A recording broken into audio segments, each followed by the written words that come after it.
Keddie, California. Population 63. Elevation 3,400 feet. A former logging town in the Sierra Nevada mountains, clinging to a highway that most people drive through without stopping. By 1981, Keddie was already dying. The sawmill had closed. The railroad had pulled out. What remained was a scattering of cabins, a lodge, and a few families who couldn't afford to leave, or had nowhere else to go. On the night of April 11th, 1981, the Sharp family was settling into cabin 28. Glenna Sharp, her son John, 15, her daughter Tina, 12, and John's friend Dana Wingate, 17. A sleepover. A Saturday night in the mountains. Nothing special.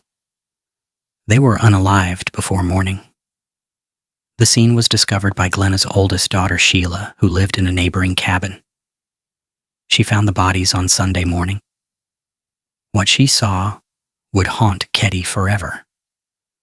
Glenna Sharp was on the living room floor, bound with electrical wire and medical tape, bludgeoned and stabbed. John Sharp and Dana Wingate were in the bedroom, also bound, their skulls crushed by a claw hammer. The violence was extraordinary, personal, overwhelming. But Tina was gone, 12 years old, pajamas, missing from her bed. No blood trail, no struggle signs, just absent. In a cabin where 3 people had been unalived with savage force, the smallest victim had simply vanished. The Plumas County Sheriff's Department was not equipped for this. Keddie had no police force. The nearest detectives were hours away. Evidence was compromised. Witnesses were shaken. And the cabin itself, cabin 28, would remain a crime scene for years, boarded up and untouched, as if the town itself couldn't bear to look inside. Theories multiplied. The brutality suggested someone who knew the family. The bindings were too elaborate for random violence. The hammer, a common household tool, was never found. Neither were the blades. Suspicion fell on a neighbor, Martin Smart, a man with a criminal record, a failing marriage, and a cabin just steps from the Sharps' front door. Smart had been seen arguing with Glenna days earlier. He had a history of violence. He had the means. He had the proximity. But he also had an alibi. Flimsy, but present.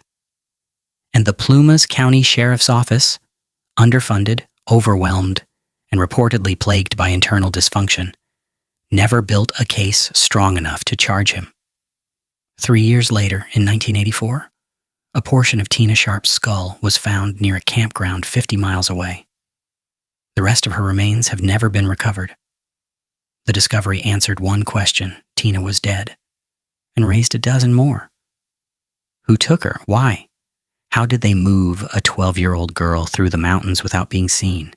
And why, in a cabin soaked with evidence of rage, was Tina the only one they removed? Cabin 28 stood empty for decades. The Keddie Resort changed hands, declined, closed. The highway was rerouted. The town of 63 became a town of ghosts. Martin Smart died in 2000. His accomplice, if he had one, went with him to the grave. The Plumas County Sheriff's Department has reopened the case multiple times. In 2013, new DNA testing was conducted. In 2018, a special task force was assembled. Nothing has led to an arrest. The Keddie murders have been featured on television, in podcasts, in true crime documentaries. Each retelling brings new attention. Each brings new theories. But the cabin is gone now, demolished in 2004, and the witnesses are aging or dead.